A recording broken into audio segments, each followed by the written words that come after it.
Yung mga anak na hindi marunong tumanaw sa magulang, kahit anong marating nito, hindi magiging makabuluhan.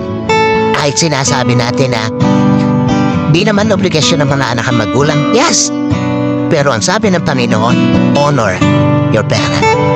At kasama tong sa pag-honor na yon, yung merong kang kayang gawin para sa kanila, ginagawa mo. Sa mga anak na narito, kahit magkapamilya kayo, huwag niyong titingnan na ang dapat ninyong bigyang focus yung sariling pamilya na lang. Hanggat nabubuhay ang mga magulang ninyo, iparamdam ninyo na kaya ninyo silang i-honor in all aspect ng buhay. Huwag kayong iiyak sa kanilang libing dahil marami kayong regrets. No, that is hypocrisy. Wala kayong kwentang anak kung iiyak lang kayo sa kanilang lamay. Pero nung nabubuhay, hindi mo ginawa yan dapat mong gawin para sa kanila.